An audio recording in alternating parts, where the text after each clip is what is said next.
guys, this is Tim for Tim's vlog, and it's dealing with alcohol and the prevalence it has at institutions of higher ed. And Tim's vlog's prompt specifically focuses on the environment of higher ed institutions and how those can potentially lead students to seek drugs, drugs um, in order to bond with their environment. So I think institutions of higher ed absolutely cultivate an environment for students to experiment. From the get-go, when students, the college experiment is sold to to students as experimentational and the time of your life and try new things, and everybody's doing it, join clubs, and good or bad, alcohol 99.9% of the time ends up being part of the college experience. And many times it doesn't stop being part of the college experience because those habits, what develops into a habit, and then it continues. And I think that environment that is cultivated at institutions of higher ed, it definitely pushes students to seek drugs in order to bond with their environment, because for one, if students do not, it's uncharted territory for students, and if they don't seek those relationships or that meaningful relationship that they've been sold on of when they begin attending college, and maybe perhaps their particular experience so far has not been exactly what they had hoped for or what they had dreamed in their mind, then maybe that pushes them to start experimenting different things, and that being drugs, and that helps them to bond with their environment if they didn't particularly bond with other people of their age or friends or a group that they were hoping to. It also is it's peer pressure. Maybe they are in a group, and maybe a fraternity, a sorority, whatever it is, and others are doing it. And maybe they feel, well, this is a common thing. Why can't I do it? Maybe that'll help me to feel what they're feeling or to feel part of the group. So that's another reason I think the environment at higher ed pushes students to seek out drugs. Also, I think once they start, they may perhaps like that feeling. It maybe numbs, or it's a feeling of release.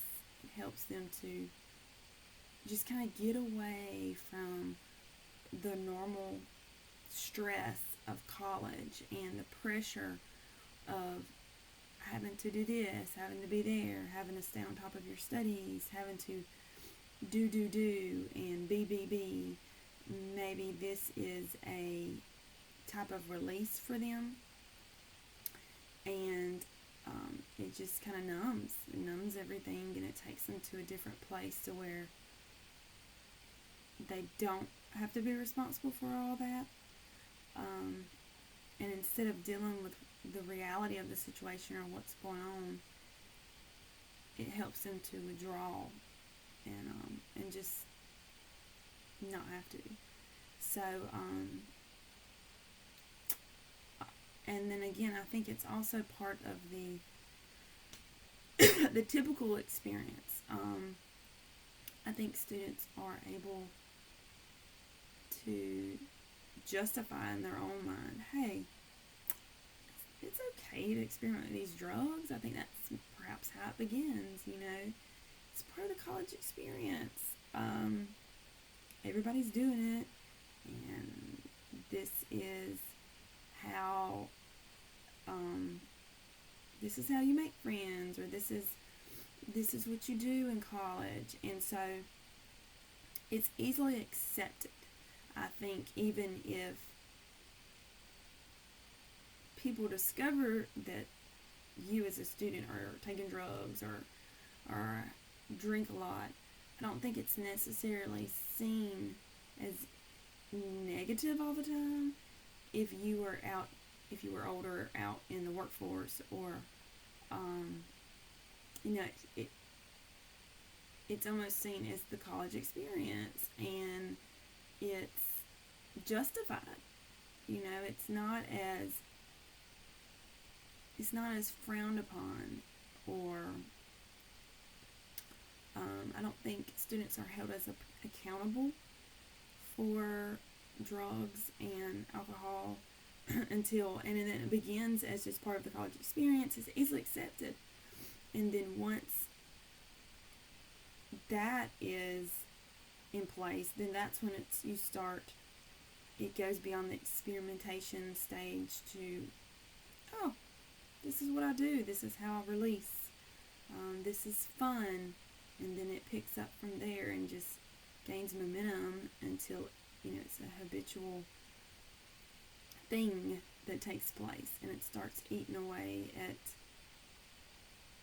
the normalcy of college and studies, and and that seems to be the process and the procedure of how it eats away. And like the video and the TED Talk, it mentioned about the lab rats and their cage and their environment. Why is it that perhaps the students are if you picture it as the students in college at the cage, perhaps they're not adapting to their environment like they wish they had. So and that bond is not there, so of course they find a bond. Like he said, everybody's got a bond, so got a bond with something, so that's how they bond. I don't know, and of course people experience different things and react to things differently. So but overall I think it was very interesting, because I think students view pressure and college, and everybody experiments and reacts differently, and some people can experiment and in college and it's fine, never take hold, experiment a few times and do things, and then at some point drop it and move on. But it gets a hold of other people differently, and other students. So this is a very interesting subject, and it's very interesting to me, so thanks, Tim. And it sheds a lot of light on different situations, especially for students. So I think students experiment everything a little bit different, because they are in a contained environment of college. It's not necessarily, it's just a different world from living out at home or living in your own. It's just completely different. So anyway, that is my blog. Thanks.